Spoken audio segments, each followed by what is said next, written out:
All right, let's get this coffee on the desk. Let's get my old butt sitting down in the world's squeakiest chair, and let's get into it.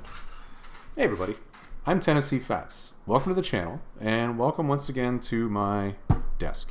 And welcome to the second episode of the Tennessee Fats Library Podcast, where today we're going to be covering a story that leads out from my ramblings in episode 1, which is Edgar Allan Poe's The Fall of the House of Usher. Now, at the end of episode 1, we were talking about Robert E. Howard's sea curse, and we were talking about the concept of a curse. And we were talking about, well, could the fall of the House of Usher actually fall into that or not? Now, I gotta tell you, after doing this particular deep dive, I'm getting pretty cynical about this story. And we'll discuss more about that as we get further into this one, but let's just leave it at that, shall we? Here's the deal. Administratively, this is going to be probably one of the more interesting ones for me to shoot and record, because if you're watching this on YouTube, you're watching the video format, and that's fine. If that's what you choose to do, you're watching the stripped down, just me sitting at my desk talking about a book. But if you actually are using this channel and these podcasts the way that I intended them to, which is to be done in an audio format, you're out there listening to this. This is the first episode where once I publish this, in theory, it should just auto-populate out to all 4 places where these things are available on podcast. And that's, let me see, Spotify, Apple Podcasts, what is it? Amazon Music, that's what it's called, and iHeartRadio. So, I don't know.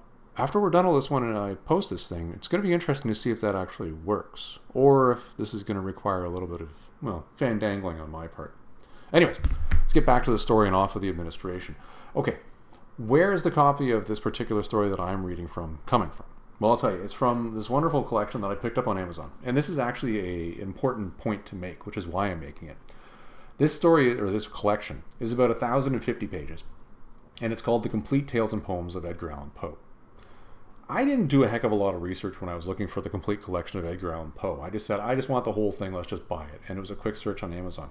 And I'll tell you, the reason why I'm bringing this up is because trying to find the original version of this story to read, and I'm talking about like OG original version of this to read, would have been a material problem. This was originally published in September of 1839. That's about 180 plus years ago. That's a long time ago. And it was some obscure magazine that I don't even recognize. And I'm sure it was probably very popular at the time. But to us now it means nothing. And that was called Burton's Gentleman's Magazine. Have fun finding that. It's just one of these things. And the reason why I make the point is because I've got a perfectly readable copy here that we're going through that literally cost me $20 for the entire collection of Edgar Allan Poe. And I'm sure there are free copies. If you're cool with reading digital, there's tons out there. I imagine you can just read digital copies. But don't always fall for the collector's hack of saying, I need to own everything. Maybe just getting the story is enough. All right.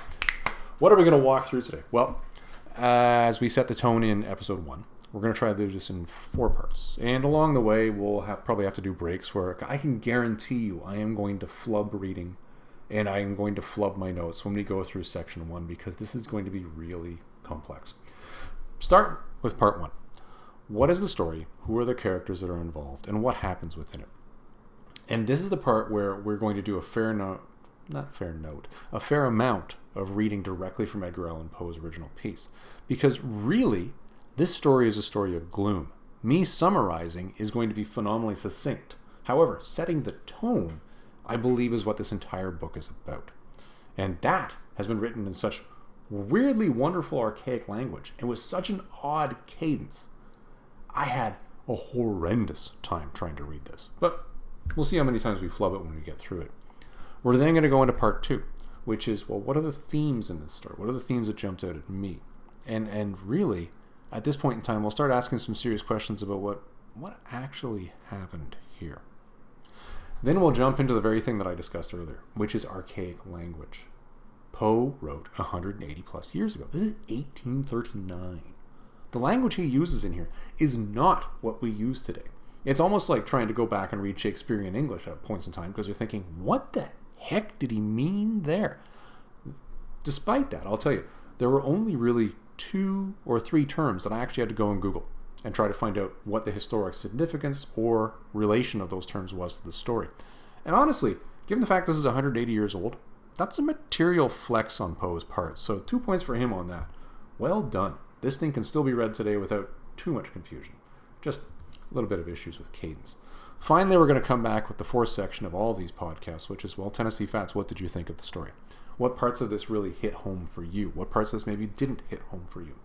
And then we'll discuss, well, maybe there's some further readings you want to get into. Now, without any further ado, let's get into the first part, though. Let's get into the story of the fall of the House of Usher. What was this thing all about? Let's start off with just the Tennessee Fats 2-sentence Cole's Notes. Here's what happens in the story. Because honestly, this one can be summarized pretty quick. The story is effectively the story of this nameless narrator going to visit a childhood friend who lives in an isolated and almost alone situation in his family home, which is called the House of Usher. Over several weeks while our narrator is visiting his childhood friend, he watches this individual basically devolve into a state of frenzy. And there's some final cataclysmic events, which could be argued as being man-made or not, that lead to the death of all parties involved, except for our narrator, who's left tearing off into the wilderness after these final events in one fateful evening. I know that's somewhat flippant and it's somewhat quick, but that's really it. Effectively, this larger story and the larger tone within this is really Poe's conveyance of gloom. And this is something that comes time and time again through the language. I can tell you, it's several weeks pass, but the actual events are basically as I've just told you. It's very quick and succinct. All right. Let's talk about the gloom, though, because that's really the larger point here. That's really what leaves you questioning what happened in this story. All right. The story starts off with our nameless narrator plodding along through the countryside as he approaches the House of Usher. And it's in these first few sentences and the first paragraph where Poe does what really any good writer of one of these stories should do, which is set the tone. The first words need to set the tone. And Poe jumps directly into that. Now, I'm not going to sit here and just say, oh, he does, and that's the end of the story. Oh, no. Let's actually go through the language itself. And this is where we could potentially really muff this. So, bear with me here. We might have to take a couple attempts here. Okay, here we go. During the whole of a dull, dark, and soundless day in the autumn of the year, when the clouds hung oppressively low in the heavens, and I had been, passing alone on horseback through a singularly dreary tract of country, and at length found myself, as the shades of the evening drew on, within the view of the melancholy House of Usher. And there's a lot of terms there right off the bat that kind of tell us, you've got oppressively low heavens, you've got a singularly dreary tract, melancholy House of Usher, really pushing the tone here. I know not how it was, but with the first glimpse of the building, a sense of insufferable gloom pervaded my spirit. I say insufferable, for the feeling was unrelieved by any of that half-pleasurable, basic poetic sentiment with which the mind usually receives, even at the sternest national images of the desolate or terrible. So obviously his mind wasn't letting him change or move forward. I looked upon the scene before me, upon a mere house, and the simple landscape features of the domain, upon the bleak walls, upon the vacant eye-like windows, upon the few rank sedges, and upon the few white trunks of decayed trees, with an utter depression of soul which I can compare to no earthly sensation more properly than to the after-dream of a reveler upon opium. Well, I got to take your word for that one. The bitter lapse into everyday life and the hideous dropping off of the veil. Well, I guess that's what comes back when you come back. Poe, I guess, knew. Give it to the man. There was an iciness, a sinking, a sickening of the heart, an unredeemed dreariness of thought which no goading of the imagination could torture into aught of the sublime. Wow! Just wow. Like, there's a lot going on there. And I stopped there a couple times to make my own little flippant comments, but you really get a sense. Ooh, you're trying to prove a point here. I'm starting to get it. It's okay. Okay. We're good with this. Obviously, very gloomy. Let's start there and just continue forward. No, now we get more into Poe now driving your attention as the reader directly to the house. And this is a theme that we're going to see coming time and time again in the story, because the narrator can't figure it out. And he wants you, the reader, to know he can't figure it out. And this is the very next sentence. He's not even starting a new paragraph. He's building into the same one. What was it, I paused to think, what was it that so unnerved me with the contemplation of the House of Usher. It was a mystery all insoluble, nor could I grapple with the shadowy fancies that crowded upon me as I pondered. Now that, yeah, okay, all right, so you've got a sense of gloom. Okay, got it. You then turn around and say, okay, the gloom really is drawing from my view of the home. Okay, I got that. And really, I can't explain anything else but that. So it starts to build up this idea that is this house really a bad thing? Now, he then continues to go into the house and describe even more of the idea of it being an entity. Now, here's where we get more into this. So the narrator is telling us, listen, something in this house is bad. I don't know what it is. And it's funny because at this point in time, the narrator does this childish thing. But it introduces us to one of the first archaic terms in the story, where he says, well, maybe the only thing that's really driving me batty about the house is, in fact, the angle that I'm looking at it on. Maybe if I just flip the angle. And he decides, okay, I'm going to look into this black pond upon the reflection of it in this calm black pond. And the term they use is tarn. Now, we're going to come back to tarn later when we talk more about the archaic language. And he finds that when he flips it, it really does not help. Now, it's when he's introducing us to this idea of, well, honestly, the house is a bad thing, and again, it all comes through in the language, that the narrator then tells us a little bit more backstory of what's going on. Why is he going to this house? Well, he's going to the house because his friend Roderick Usher and his sister, what was her name? Madeline? I think it's Madeline. We'll get more to her later. But how he had written to the narrator saying, listen, I am full of all sorts of melancholy. I am not feeling all that good. I need you to come and really visit me to relieve me from what I'm suffering from. And he knows that this letter, even though he hasn't heard from this child friend for years, are so heart-filled that he decides, no, I'm going right away. And this is also at this point in time where Poe gives us a little bit more, I guess, administrative background about, well, what is the Usher family? And they talk about how the Usher family is somewhat ancient in a way without really giving a sense of, well, how ancient is it? And why do we know it's ancient? But we know that all generations of this family have been tied into really the arts and producing works that are in line with the arts. And a lot of times the work that they produce is in line with the gloomier sides of the arts. And that's really coming through in the language, not so much in, well, here's specifically what they do. And it's interesting that the family's never really been able to pull off growing any sort of enduring branch. And it's always been just sort of struggling along, just with, the family going from father, or the household going from father to son, through generations, because there really hasn't been any expansion of the family beyond a small familial unit. And because of that, they've always dwelled in the same home. So you've got generations of this family living in this same gloomy, as we've heard repeatedly in the introduction, home. And it's interesting that because it has always passed from father to son, that this is why all the locals, the people that live there, the people that work there, just refer to it as the House of Usher because, well, that's whoever's lived there has always been named Usher. It's interesting. It really gives you a sense of this house sort of maybe picking up some sort of a residual evil or residual sentiment. And it's also a sense at this point in time where the narrator is kind of shrugging off because he's wondering, well, is it the actual air around the house that I'm looking at that's really driving me to being a bit more, not sure. But Poe is clearly starting to drop the scarecrows now of maybe this house really isn't all that good. All right, so let's get into one of these particular descriptions. Okay, here we go. Shaking off from my spirit what must have been a dream, because he was feeling rather sluggish and again was figuring out the air around it was probably pretty bad, I scanned more narrowly the real aspect of the building. Its principal features seemed to be that of an excessive antiquity. The discoloration of ages had been great. Minute fungi overspread the whole exterior, hanging on a fine tangled webwork from the eaves. Yet all this was apart from any extraordinary dilapidation.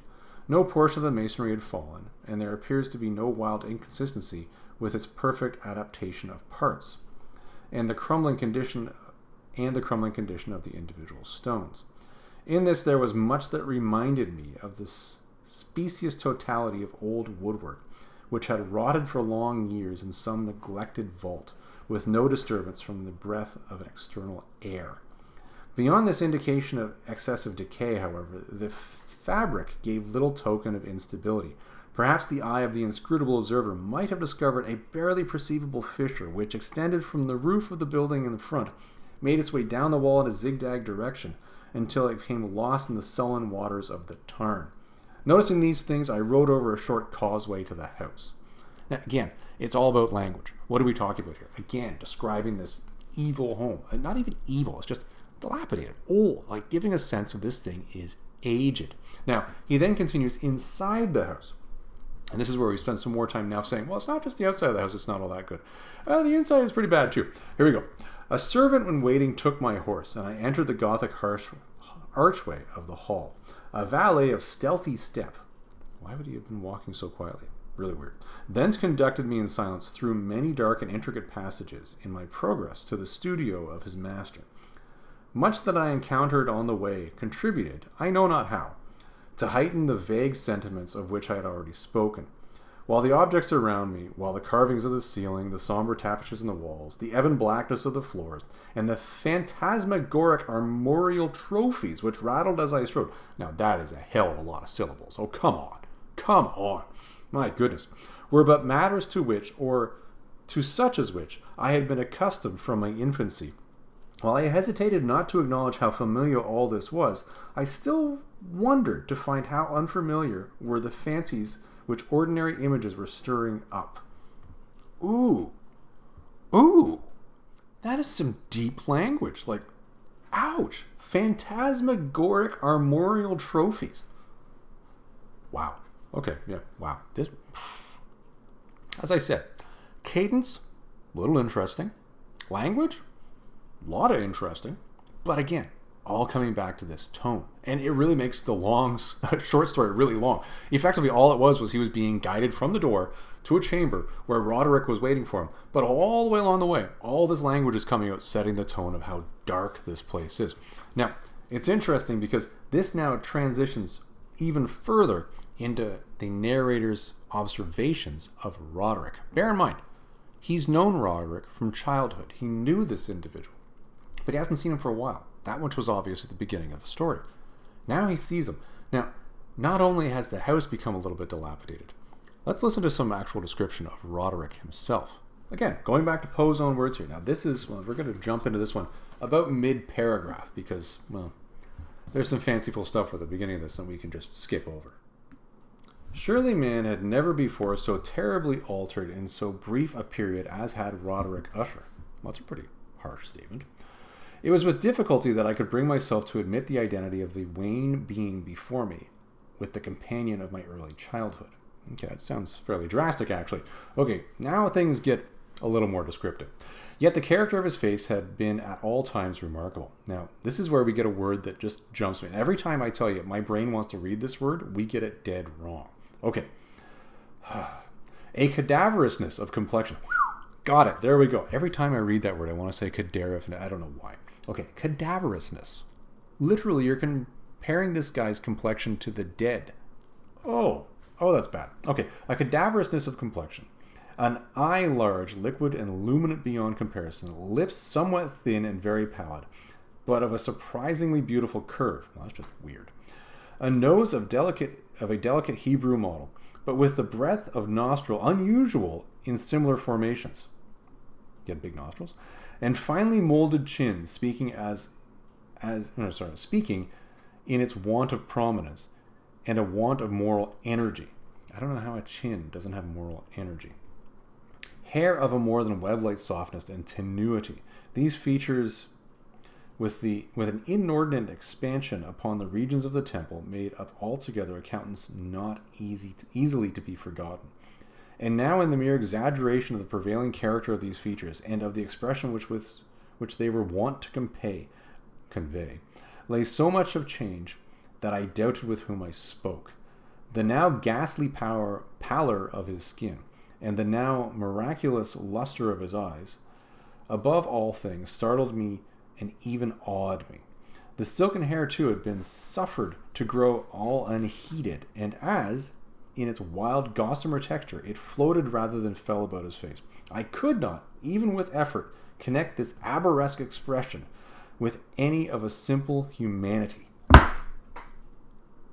what? Like, this does not sound good. And it's amazing because he really goes into, again, the language driving home the point that this is just bad. And it's talking about the change. Now, it's interesting because he also mentioned in that earlier chapter that he knew the House of Usher.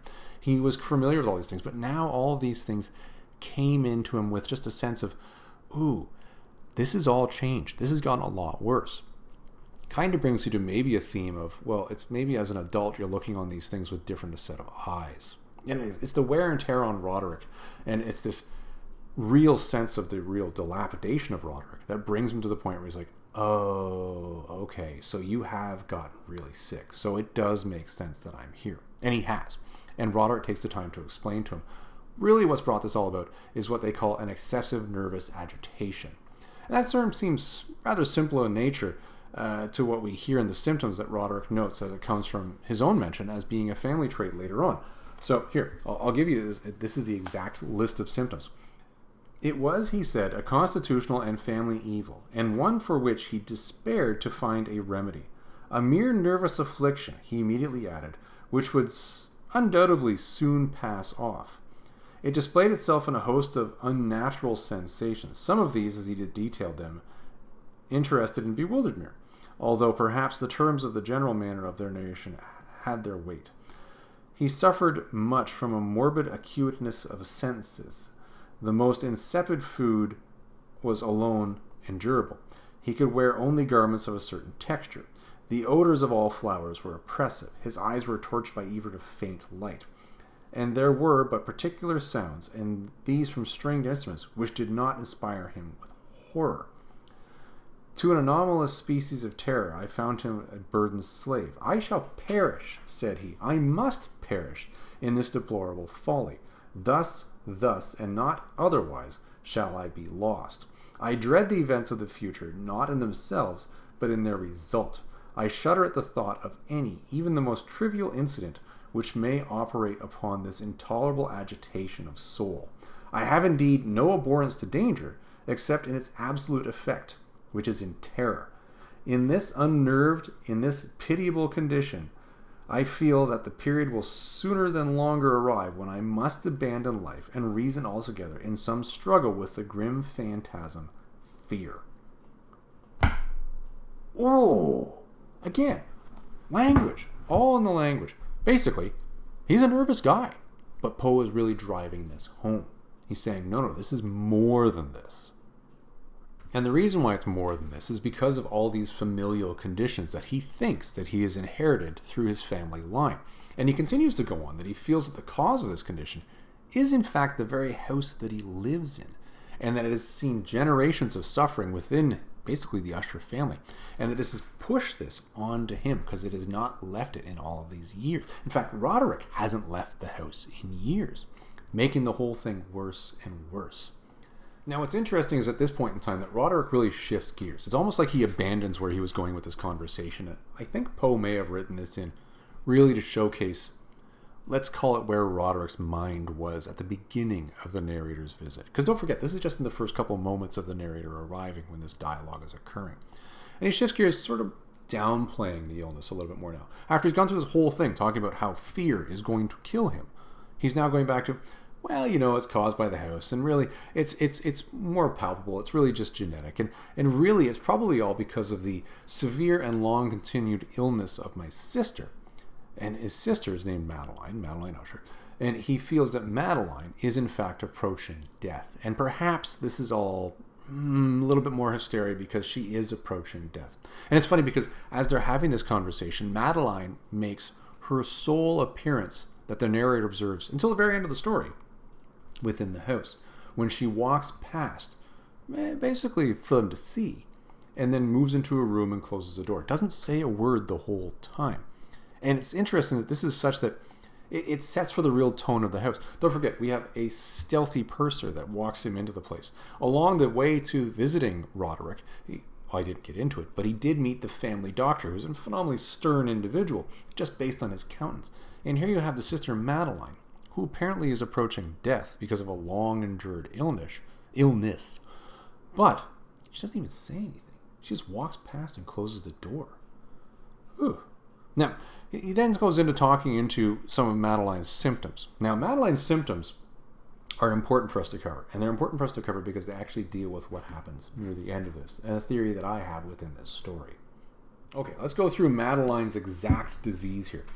The disease of the Lady Madeline had long baffled the skills of her physicians, and these are the physicians that the narrator had run into earlier.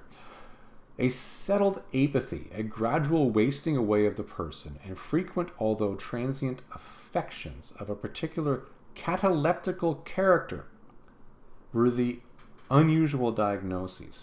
Hitherto she had steadily borne up against the pressure of her malady, and had not betaken herself finally to bed. But on the closing in of the evening of my arrival at the house, she succumbed, as her brother told me the night with an inexpressible agitation, to the prostrating power of the destroyer. And I learned that the glimpse I had obtained of the person would thus probably be the last I should obtain, that the lady, at least while living, would be seen by me no more. Now, the key term here is, and this is an interesting, because again, where was that first one we had? Phantasmagorical, armorial, yeah. Here's another good one for you. Cataleptical character, particularly cataleptical character. I had to Google that one. Yeah, that is a particularly important one, and it will lead us later into a particularly important question we'll talk about when we get to the themes. So days pass while the narrator is visiting, and Madeline is just not spoken of, which is odd. Again, all leading to more of the sense of gloom within the house. You've got an individual who's dying. The brother knows she's dying, but nobody talks about it. But the narrator does what he came to do, which is try to cheer up Roderick. And they spend their time painting and reading. And it's interesting because the narrator at one point in time in here really slips in the comment that when he's looking back on this, that he doesn't really remember particularly what they might have done on any given day. And it's interesting with that reference, you now know the narrator survives the events of the story because he's looking back on this. There. But at one point in time, Roderick paints a particularly bleak-looking cell, for lack of a better word. The narrator doesn't name it as such, but there's a whole lot of descriptive around it. Roderick then writes a stringed piece with a poem, which is really just a thinly veiled allegory to the house and his struggles within it. And it's funny that the poem leads Poe then to introduce the idea, and this is an interesting one, of the sentience of all vegetable things. And there's actually a footnote in the story that leads to this, where I'm sure you could probably Google this if you really want to. And I haven't taken the time myself to actually look up to see if it was a real prevalent theory at the time or not. But I know sometimes authors will just make up books. But at this point in time, the sentience of all vegetable things. And the narrator starts to wonder. And starts to wonder if Roderick wonders. Do they think the house is alive because of the fungus? Because of all the fungus they observed outside and the close relationship to the tarn, once again, this body of water, that we'll talk more about later. And it really does make him start to question the sanity and whether he's even fighting a winning battle with Roderick here. Because he now questions, well, hold on. He believes that the house is actually... And granted, the narrator has had some pretty gloom thoughts about the house himself. But he's not to the point of saying, yeah, the house is definitely cursed or sentient and trying to kill me. But he's starting to question whether Roderick thinks this. So with that thought process in place, we now come back to, well, more books being read, time passing, and then Roderick telling the narrator one day that, well, Madeline's dead. She died during the night. But because of the particular condition of her malady, we are going to put her in the vault in the basement. And it's interesting. He's going to wonder, well, hold on, why? Now, I know it was autumn when he arrived, so has that much time passed where the ground is frozen and they can't actually engage in a burial? I don't know.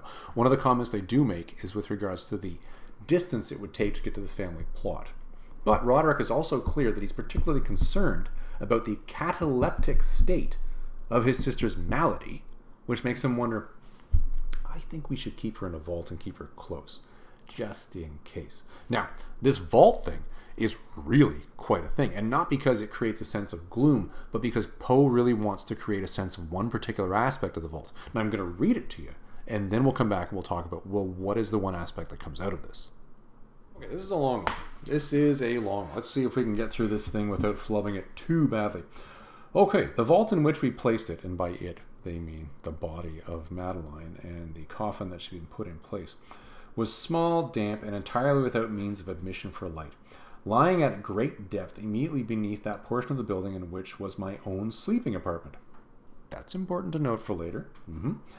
It had been used apparently in remote feudal times for the worst purposes of a donjon keep, or dungeon keep. I don't know why they spell donjon that way. Maybe it's a medieval term. I didn't Google that one because I figured it's pretty clear what they're going for there. And in later days, as a place of deposit for powder or some other highly combustible substance, as a portion of its floor and the whole interior of its long archway through which we reached it was carefully sheathed with copper. The door of massive iron had been also similarly protected. Its immense weight caused an unusual sharp grating sound as it moved upon its hinges. Having deposited our mournful burden upon trestles within this region of horror, we partially turned aside and yet unscrewed the lid of the coffin and looked upon the face of the tenant. The striking similitude, not similarity, similitude between the brother and sister was now first arrested my attention. And Usher, upon divining perhaps my thoughts, murmured out some few words from which I learned that this deceased and himself had been twins, and that sympathies of a scarcely intelligible nature had always existed between them. Our glances, however, rested not long upon the dead, for we could not regard her unawed. The disease which had thus entombed the lady in the maturity of youth had left, as usual in all maladies of a strictly cataleptical character, once again coming back to that cataleptical term, the mockery of a faint blush upon the bosom of her face. And for those of us who have rosacea, we know exactly what that is. It's a little bit of redness in your cheeks. And that suspiciously lingering smile upon the lip which is so terrible in death. We replaced and screwed down the lid, and having secured the door of iron, made our way, with toil, into the scarcely less gloomy apartments of the upper portion of the house. Ooh. So really, when I read this, what I'm getting from this, well, a couple things. Let's set aside the familial connection between Roderick and Madeline for a second. Let's just put that aside. Really what I'm getting here is a sense of sturdiness, a sense of this really being an impregnable area. The walls and floors and doorways are covered in copper. There's an iron door that screeches and grates. This is a former dungeon. They open the lid, look inside the coffin, but then immediately put it down and make a clear point that they screwed down the lid. This thing is closed. That's the sense we have here. But now we start to get a lingering, well, hold on. These two are twins. Really?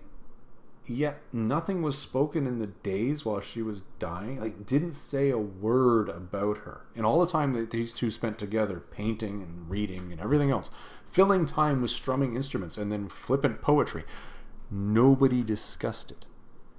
Again, coming back to, what is the matter with this Roderick guy? Now, we've had that tone where really the question is, well, what is the matter with Roderick? But then we start to see a little bit of normalcy in Roderick's behavior here. And the normalcy really comes in the way that he is shown to be grieving. 7 to 8 days pass, and they pass rather rapidly. And the narrator of the story, our nameless narrator, doesn't really have a sense of what happened in that 7 to 8 days. He knows that he was again trying to cheer up Roderick, but Roderick really was somewhat more reserved. And it's funny because the seeming normalcy that Roderick portrayed and was able to put forward prior to Madeline's death has disappeared for the 7 to 8 days. And it's been replaced really with Roderick falling into the symptoms of his nervous agitation. So he's pacing all over the place. He can't sleep at times. He's really withdrawn. And it's almost to the point where you look at this and go, okay, well, you just lost your twin sister. That would kind of make sense to me as something that a normal person would do. You're suffering from some sort of affliction. You're possibly going to fall more into that while you're grieving and dealing with that loss. And this is really, after this is set up and gone through, where we get to the cataclysmic evening. Now, cataclysmic evening is the big one. This is the big end to the story here. And this is where things now go very wrong, I think is the right term we're going to use. So our narrator can't sleep. He's in his room, and for some reason now, after 7 to 8 days, even after he was there for weeks beforehand, he now can't sleep, and he's now starting to get a sense of, wow, this house really is evil. And it's not so much that he's convinced of it, but he is convinced of it enough to the point where he's not comfortable sleeping. He cannot sleep in his bedchamber. He gets himself up, he gets dressed, and he says, well, I'm not going to sit here trying to sleep in a house where I'm so afraid of it. I'm just going to try to deal with this awake. Maybe spend the night reading. Maybe that's where he was going with it. It doesn't really say what his plans were. But there is a rolling storm outside. And it's while he's recognizing the storm that Roderick is suddenly asking him at his door, banging on it and opening it, saying, have you seen the storm? And doesn't even bat an eye at the fact that he's fully dressed in the middle of the night. No. It's, have you seen the storm? And he says, we're going to throw up the casements and we're going to watch the storm. And this is really, I guess, one of the first times where the narrator has had some serious time with Roderick, where he's not given 100% to his pacing, because he's actually talking to him. Now, he's frantically yelling at him about this, have you seen it, the storm, and throwing open the casements, but at least there's some level of interaction here that I kind of didn't get a sense was happening in that first 7 to 8 days after the entombment of Madeline. Now, the narrator at this point in time says, no. Dude, you are way too nervous in general. You are not going to sit here with the casements blown wide open watching a storm. That's a bad idea. We're going to pass the evening quietly reading, and let's pick up this book. And it's interesting that this is where Poe has created this wonderful literary device. And the literary device is a story that Poe has completely made up, which is a story called The Mad Tryst. So Roderick and our narrator are now going to read The Mad Tryst, which is written by an author named Sir Lancelot Canning. Now, it's not a real story.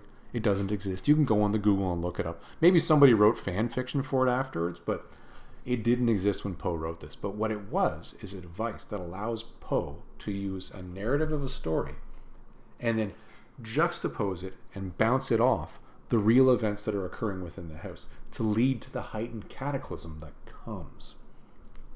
I think I've said enough about that. So the narrator is reading the story to Roderick, and at one point in the story, the main character is attempting to gain entrance into a house, and he's banging on the door trying to get into it. And at this point in time, that both Roderick, well, actually, it's not really told that Roderick, but the narrator definitely gets the sound that he's hearing a cracking and a ripping.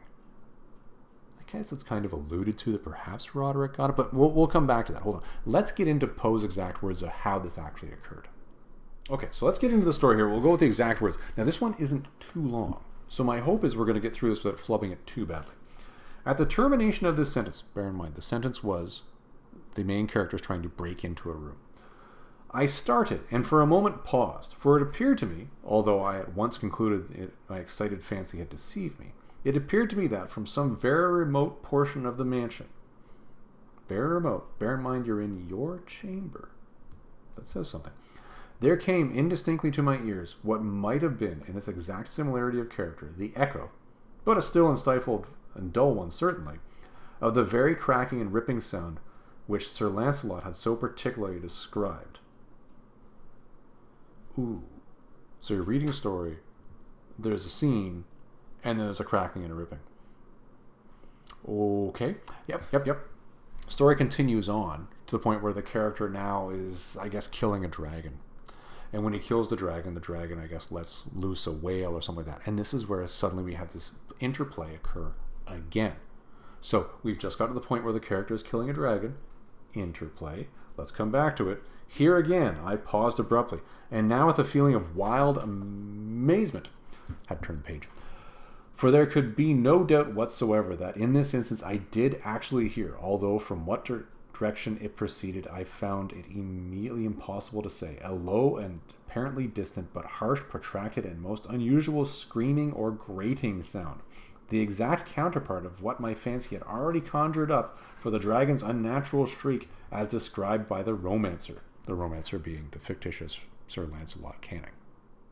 So, yeah, reading this story in particular with the events that are occurring for the character of Roderick is probably not going to be the best thing to calm him down.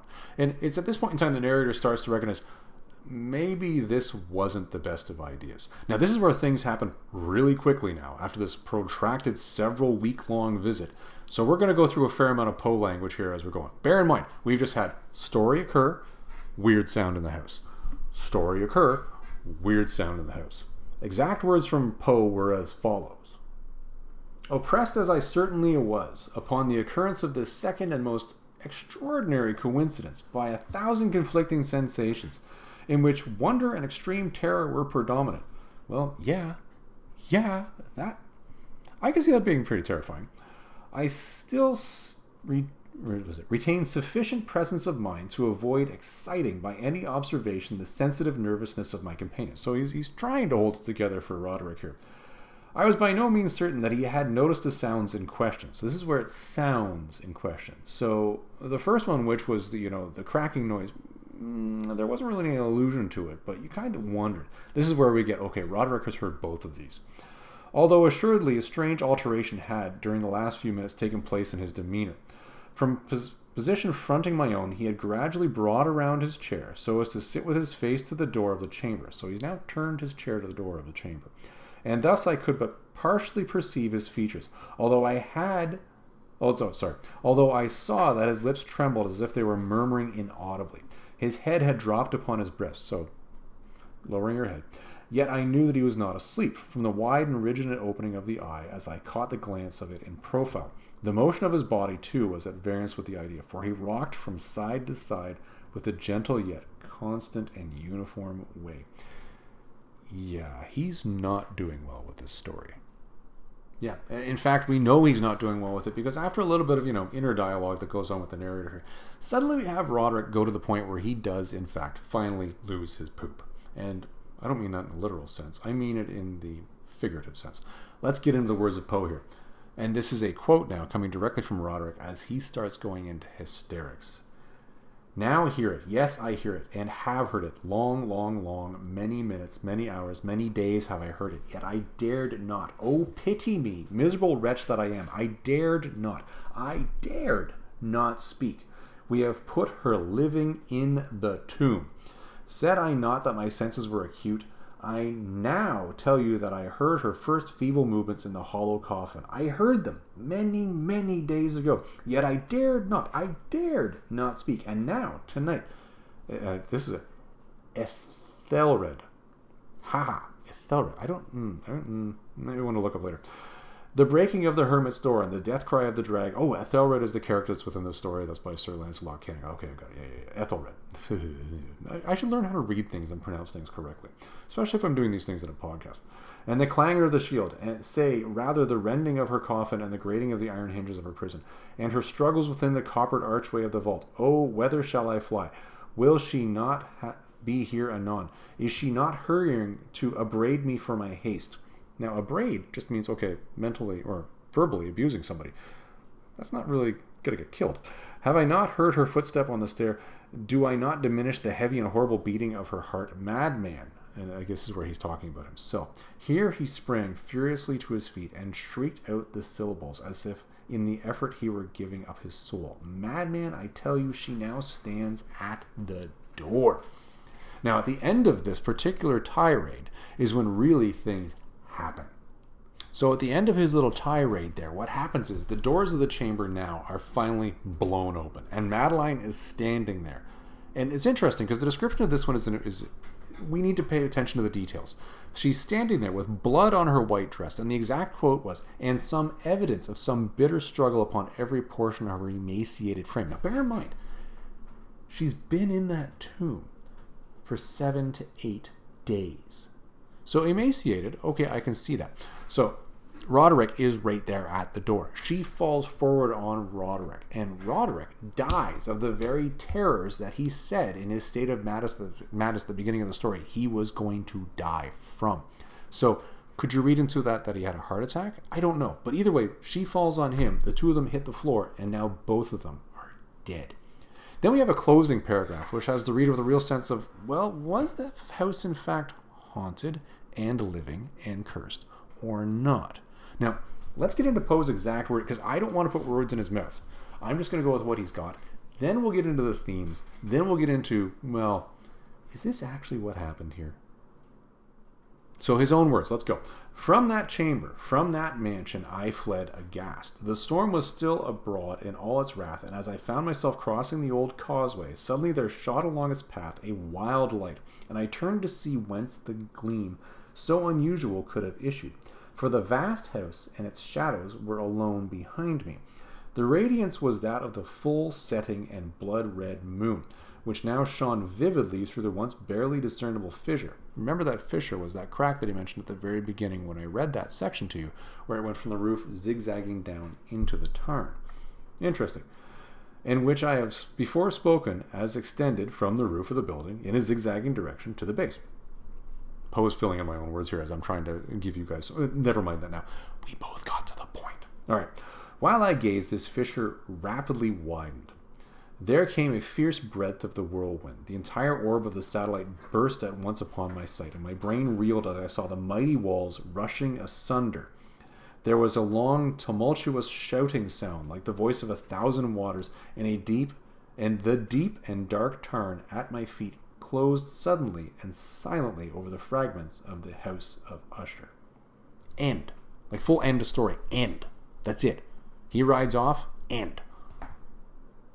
Okay, that was a lot. And that was a lot in the description. Okay. So what we're going to do now, we finished part 1. And again, I apologize. There were a lot of cutscenes in that one because, well, reading this thing was rather difficult. Let's now get into the themes. Okay, so the story part is done. Now that was a lot of story part, and that was a lot of reading and a lot of summary. So if you made it this far in, well, congratulations to you, and thanks for sticking it out as far as we did. There was just too much gloom in this, in the writing, for me to leave it, well, off the spoken word.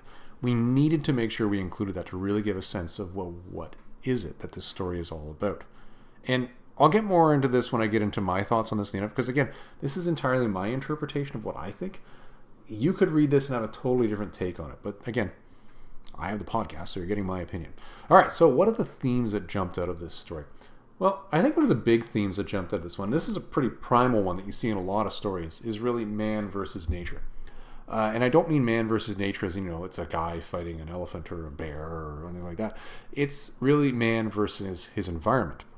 And you would choose to believe, this is a theme here, if you choose to believe that the house is the environment. Also, if you choose to believe that the house is sentient and working against the Usher family.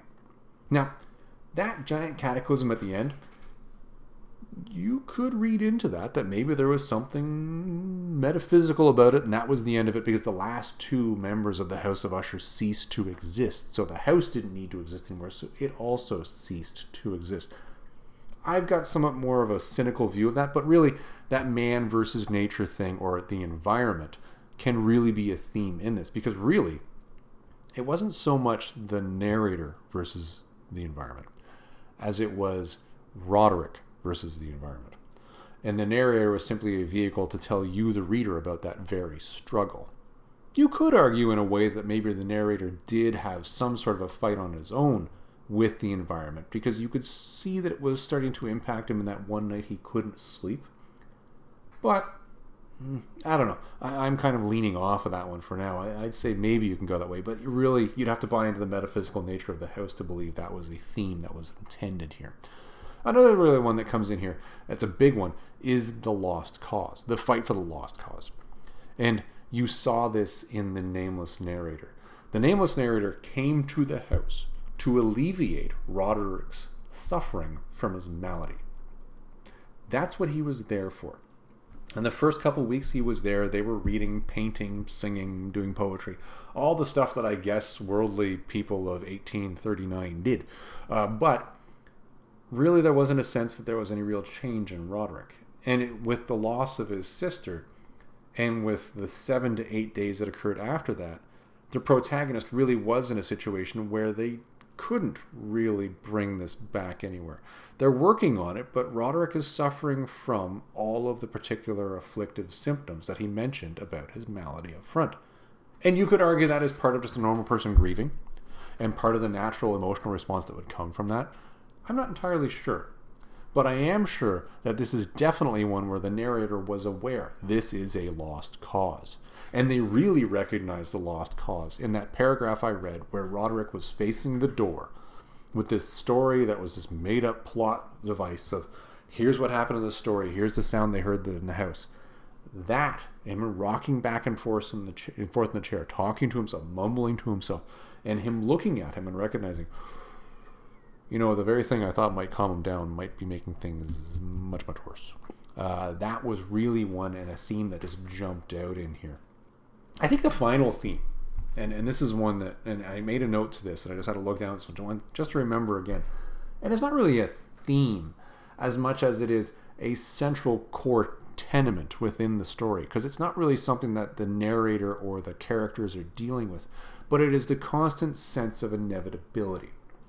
At the beginning of this, when Roderick starts off explaining his malady, but then goes back very quickly to, it's sort of a family thing. It's really, really bad. I'm going to die of fear, but it's just a family thing, and it's really not all that bad.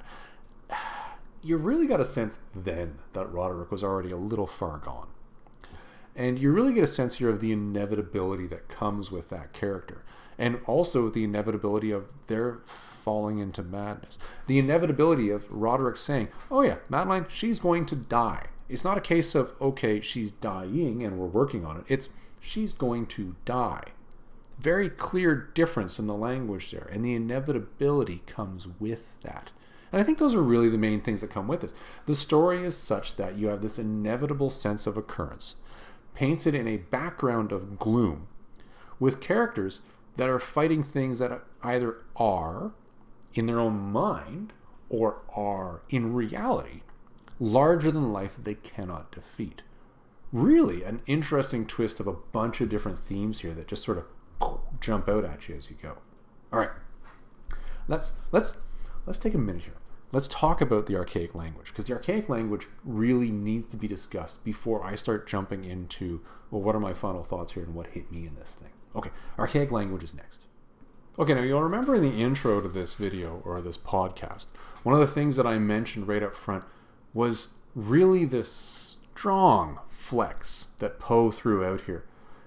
In the use of the language he does use. Now bear in mind, it's not like he was sitting here saying, oh, I'm writing for people 185 years from now, so I need to make sure I make this really simple. No, he wrote with the language he had at the time. But he also included tone, theme, and a bunch of things within here. But it was all done with language that was written to a point where it can easily be understood. Language that was for the everyman.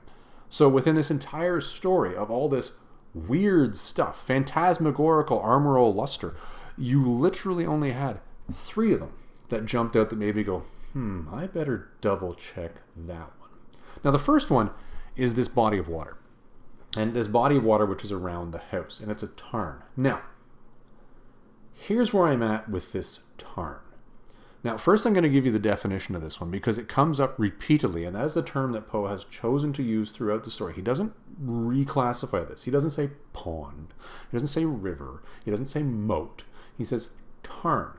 So I Googled the poop out of this thing. Here's what a tarn is.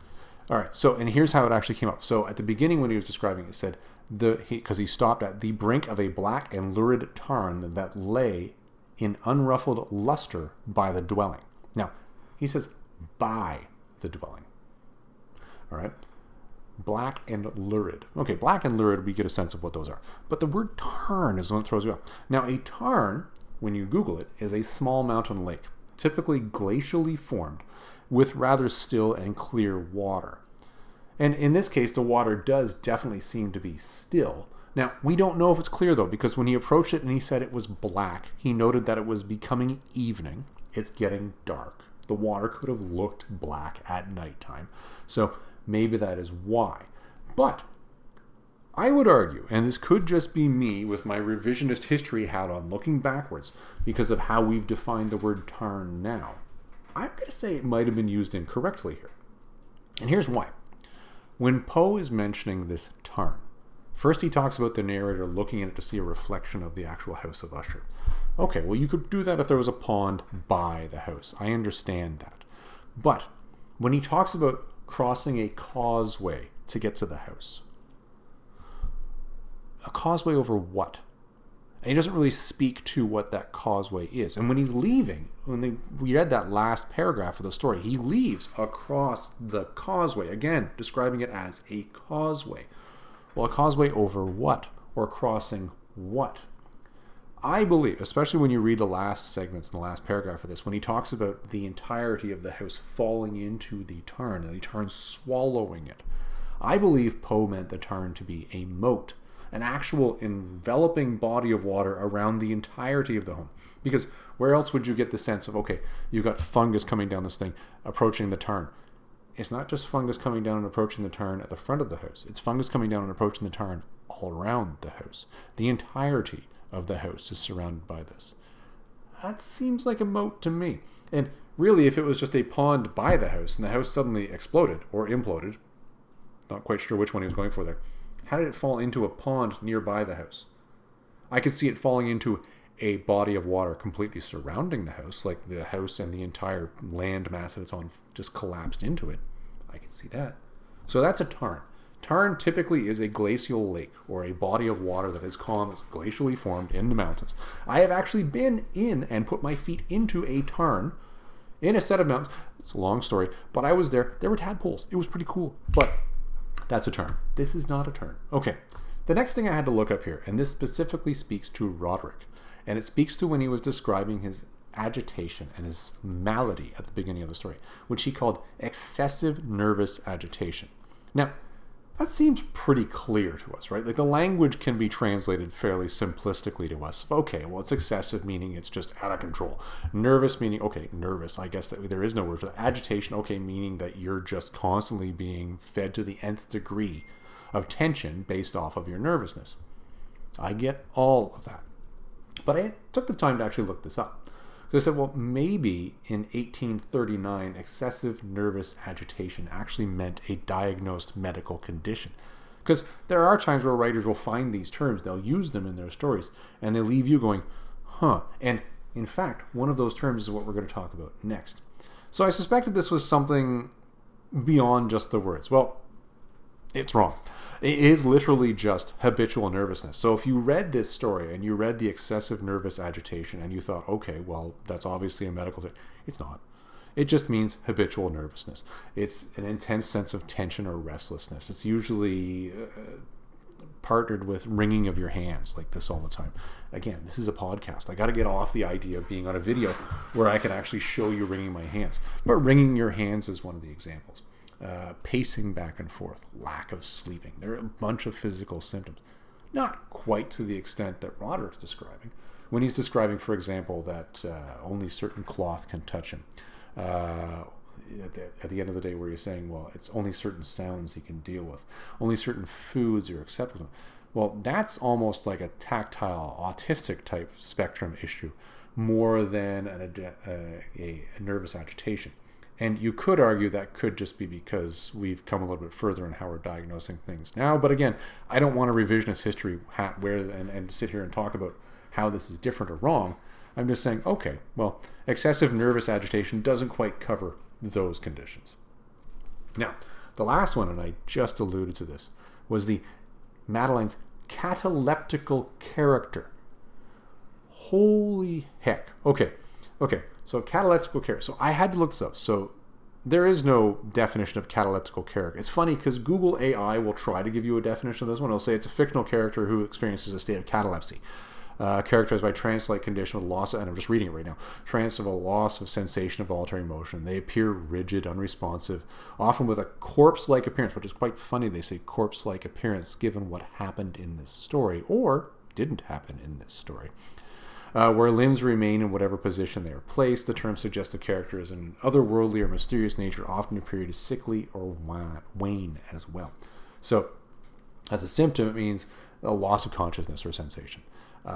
Physical rigidity, like you are lock solid frozen, and you lock solid frozen in whatever position you went into the catalepsy with, and you appear unresponsive, and you remain fixed and unmanipulatable.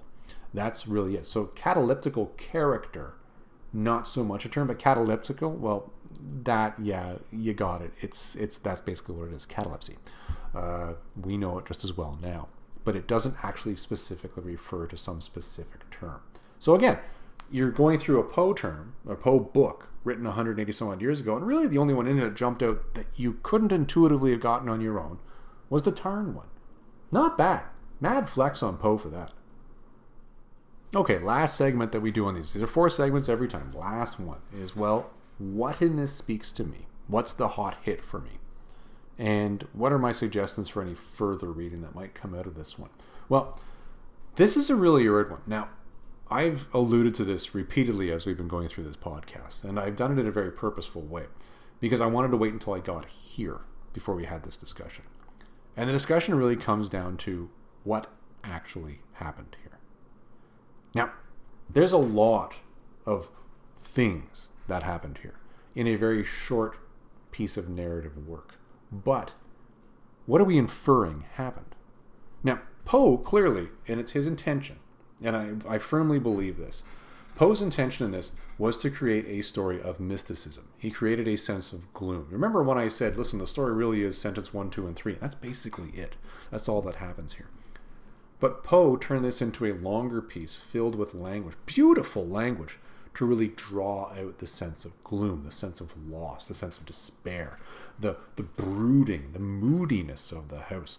And I made the point earlier, gloom seems to have been Poe's central theme to this story. It was, how do I create an emotive scenario where you are drawn out with just nothing but despair and loss when you hear the story, so you can understand what the characters are thinking.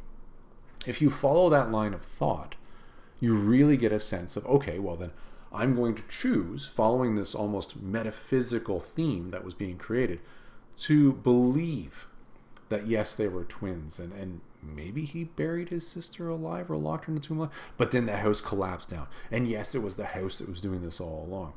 But for me, really, the hot hit in this comes down to really me putting on my conspiracy theory hat and going, is that actually what happened here? I mean, come on. Come on. And I mean that in the most flippant and rude possible way I can. I don't quite buy what Poe was selling here. And I'm going to be very clear about that. I don't believe the House of Usher is about some sort of metaphysical thing at all. I think Poe did a very good job of drawing into a sense of metaphysical and making you want to believe in a sense of the metaphysical. But I don't think it happened here at all. I think what actually happened here is, yes, you had mental illness. Yes, you had potentially a loss, and I'm kind of at odds with what this loss is. And then you have a cataclysmic event that brings it all down at the end. The narrator is impacted by his environment. He's impacted by what's around him. Being in this house, this gloomy house, with all these things and the allusion to all these metaphysical things around him, in isolation, in the middle of nowhere, with nothing but this madman, perhaps was influenced in such a way that, yes, that's why they probably finally developed a fear of the home later. Yes, that actually did lead to something. That was a direct cause based off of, well, what was happening around him. Was it the fungus in the house affecting him? No, I choose not to believe that. And the reason why I choose not to believe that is you look at the actual clues that are hidden within the story. One of the terms that I made a real point of hammering down on was this cataleptic nature of Madeline. Madeline suffers from catalepsy, meaning she can lock up, she can become rigid with the appearance of death. Her and her twin brother are living alone in this house, and the two of them really do seem to be descending into madness. What sort of person just walks through a room wearing a long white dress, doesn't even make eye contact, speak to anybody, just closes the door and just ignores them completely for the rest of the time they're at their home? That does not make sense. So to me, I look at it saying, okay, clearly there's some sort of level of madness here. Clearly the sister was ill, but the brother was probably also ill. I don't know what the illness was, but something beyond this nervous what's the word they threw? The nerve, hold on, I'm going to scroll up. I'm going to go specifically to it. I'm going to use their agitation. Specifically, this nervous agitation. And did this lead to the events where suddenly somebody is in a cataleptic state, in a coffin, locked in a dungeon for 7 to 8 days? Now, Poe's very clear about this. Roderick has a mental breakdown at the end. He is screaming, I buried her alive. If you knew you buried her alive on day 1, why did you leave her there? That does not make sense at all. It just doesn't, unless there's some sort of mental illness that makes you leave them there. Did she, in fact, get entombed alive? If she did, how did she get out of a locked coffin? How did she survive 7 to 8 days without water? 7 to 8 days without food could lead to an emaciated figure. I get that. 7 to 8 days without water? I'm questioning that. How did she get out of the heavy steel door? I don't know. Something about this does not make sense to me. Somehow, I choose to believe that she did get out, because I choose to believe that that's more reasonable for me to buy into than the house let her out.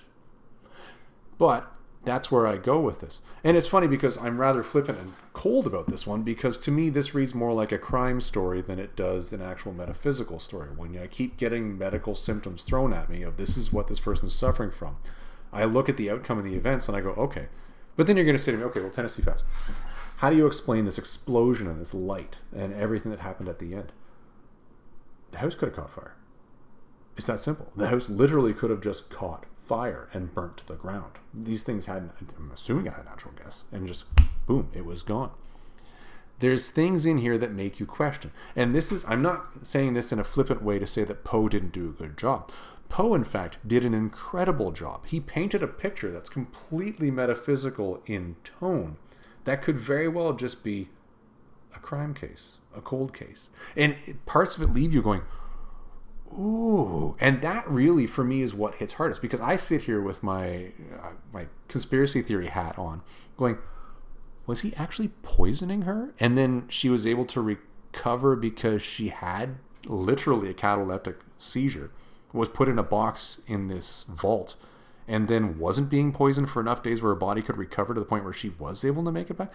Where was the blood on her from? Like, again, these these conspiracy theories are popping around in my head, and I'm saying to myself, do these make more sense than the metaphysical story? I choose to believe that the house catching fire and just exploding and falling in on itself makes more sense than something metaphysical here. I choose to believe that the house is not alive and that the madness makes more sense in the story than the fungus and vegetation sentience does that's supposed to be explained within the story. And the fact that Poe is able to just paint that line down the middle of the story that you can choose to fall on either side of if you look at it in either way was just a masterclass in beautiful writing.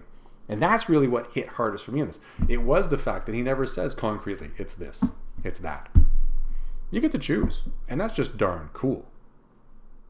So I think it goes without saying that, yes, I really enjoyed this story. I do believe that it's unfortunate, actually. Here we are today in 2025 as of the recording of this podcast. And I view the language in this story actually as being somewhat of a detriment to most readers today. As I mentioned earlier, the cadence that Poe uses, and as well as the language he uses, may have made complete sense in 1839 or whatever it was that this was written, September of 1839. But does it still seem readable to people today? And this is where we start to look at the English language and how it's changing. And we look at what we read and what we don't read. And we recognize the fact that the classics of what we used to think were fundamental to our understanding of literature maybe aren't quite as important as we thought they were anymore. We're seeing society move away from Shakespeare and studying the plays that we all learned in high school, at my age at least. And we find ourselves falling more into reading things like The Handmaid's Tale. I'm not saying there's anything wrong with The Handmaid's Tale, but sure as hell is different than going back and reading, Henry V. There's a big difference there. There's a difference in the language, and there's a difference in the way the story was communicated. Well, one's a play and one's an actual book. But again, you get the point I'm going for here. I do believe the language is one that holds you back. And I'll tell you, when I read this giant book, The Complete Tales and Poems of Edgar Allan Poe, all those years ago, this 1,000-page book, this was a long one to get through. It was actually very similar to reading Don Quixote, which is also an incredibly long one to get through. A lot of very funny parts of that story, but long to get through, and that would lead to some people just saying, no, I'm not buying into this. It's a good story. I like it. But again, I do believe the language might be something holding this back for many readers. Now, let's do the next part here. What would be the next reading that I would suggest? And can I draw parallels to other stories? Tough one. This is actually a real tough one here. Let me think here. Okay, so the collected works of Poe does have other stories that focus on gloom and really focus on the tone that this set. and the descent into madness. Remember, we talked about that theme and the inevitability of things. The Telltale Heart is a great example, where you're looking at it and you go, ooh, yeah, I really get a sense of the feel of this. But nothing really comes back to the point where Poe's trying to make you think that it's the house that's doing it. And that is, in fact, a different thing. Now, granted, I said that there's that line where you can choose to say, well, is it the house? Really? Really? But if you're following that, because that's where most people have interpreted the story to go to, okay, then yeah, there's probably not much else that's really going to jump out at you. Maybe if you're looking into more of like a true crime type story, maybe you'll see something closer, but I don't think Poe really wrote anything like that. Now, I can tell you this much. When you go to H.P. Lovecraft, I have the collection over there, what is Cthulhu and other stories. And in that, there is one of the Dunwich horror stories that he's got. Not the Dunwich horror story, that's an entirely different one. But there's one that's based in sort of the area in the Appalachians, which is around the setting of Dunwich horror, which is called The Color Out of Space. And in that one, you really had a sense in there that it was a house issue. Now, I'm not going to say that it's... I'm not going to spoil it, but similar themes to what we saw in this. So I would encourage you, if you like something like this, it's almost like a House on Haunted Hill sort of thing, where you say, oh, no, it's totally the house. The Color Out of Space might be the one for you, which is an H.P. Lovecraft story, written many years later. Also, I will say this, H.P. Lovecraft, very good use of the English language. Very flowery language. And I don't mean flowery as in flippant, I mean flowery as in beautifully laid out. But that's another one where you could say, well, the language might be one there that's drawing back some readers. Yeah, so there you go. That's pretty much it. That's what we got for today, everybody. So that is the end of the Tennessee Fast Library podcast, episode number 2, where we covered Edgar Allan Poe's The Fall of the House of Usher. I hope you enjoyed this one, and we'll see you in the next episode.